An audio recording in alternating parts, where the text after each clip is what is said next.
17 octobre, c'est une journée très importante pour les organismes communautaires. C'est la Journée mondiale pour le refus de la misère. Et tu as rencontré la porte-parole du comité qui travaille là-dessus dans la Matapédia. Oui, j'ai parlé à Nanny Godet, qui est la coordonnatrice de rayon de partage en santé mentale. Puis elle nous parle un peu de cette journée, puis qu'est-ce qu'ils font au rayon de partage en santé mentale pour cet événement. La misère, je la vois, je la côtoie chaque jour. Je vois la misère des travailleurs qui sont affectés par les changements climatiques. La misère, je la vois dans les yeux d'une personne qui recherche un emploi sans trouver. Elle est là, dans le choix difficile d'un parent, payer son loyer ou les activités de son enfant. Elle est partout. Le 17 octobre, soulignons la Journée mondiale du refus de la misère et souhaitons plus de justice pour tous. Et toi, la vois-tu la misère? Je suis présentement avec Nanny Godet, coordonnatrice de rayon de partage en santé mentale dans la vallée de la Matapédia pour parler de la Journée mondiale du refus de la misère qui se tiendra le 17 octobre prochain. Bonjour! Bonjour! Alors, bonjour, je voulais parler avec vous surtout de, comme j'ai dit un peu avant en ouverture, de la Journée mondiale du refus de la misère. J'aimerais premièrement que tu nous expliques c'est quoi la Journée mondiale du refus de la misère? En fait, c'est un mouvement qui est mondial, hein? On le dit.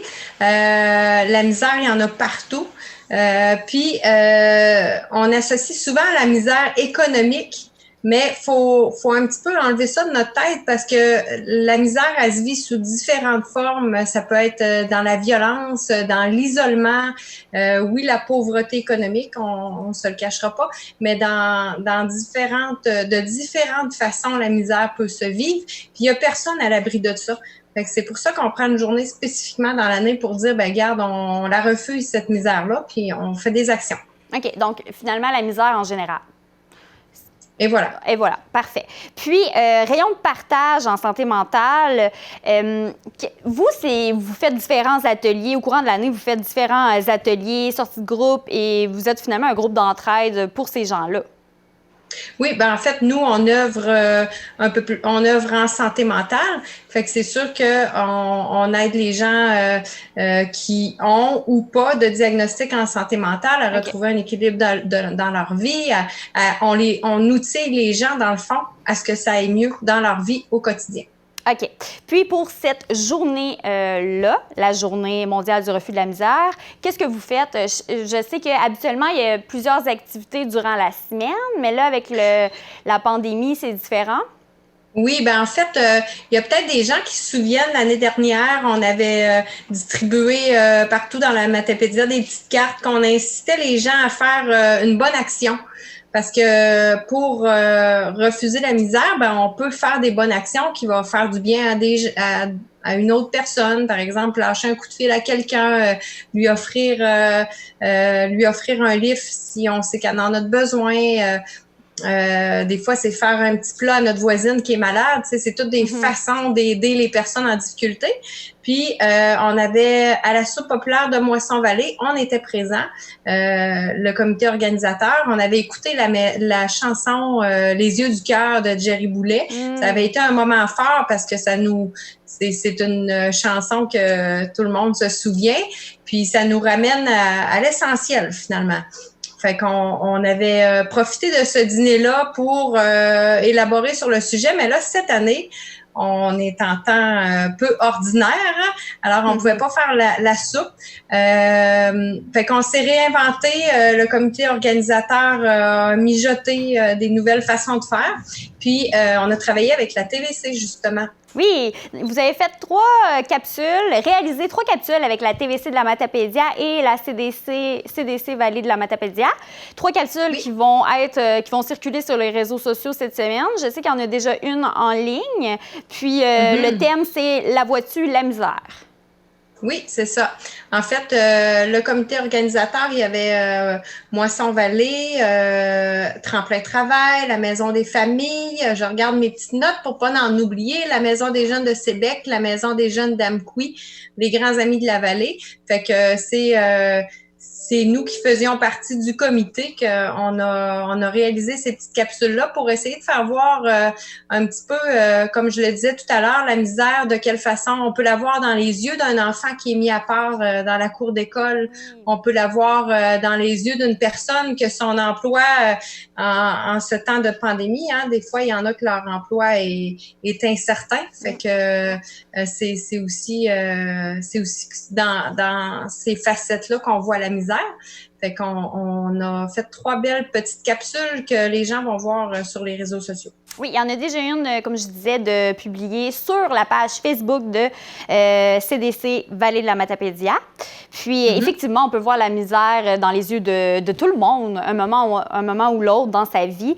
Puis, c'est vraiment important, effectivement, cette journée.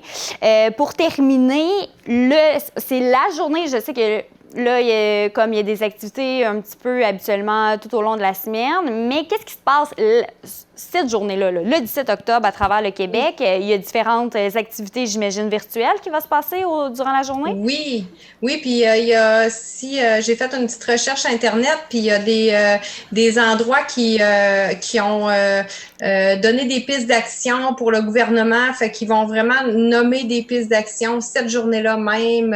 Il y en a qui font des marches, il y a plein d'activités. Il y en a aussi dans d'autres pays qui se font aux États-Unis. C'est aussi parallèle avec la journée de l'élimination de la pauvreté, le refus de la misère, l'élimination de la pauvreté. Il y en a qui l'appellent comme autrement, mais il y a plein d'actions qui se fait partout pour cette journée-là. OK. Puis vous, rayon de partage en santé mentale, habituellement, comme je disais un peu plus tôt durant l'entrevue, vous donnez des ateliers, vous faites des sorties aussi, etc. Mais là, c'est fermé, vos bureaux sont fermés, le centre est fermé, mais vous êtes toujours disponible via le téléphone. Oui, en effet. En fait, on est ouvert, mais des petites périodes sur inscription. On a réinventé un petit peu notre façon de faire à l'accueil.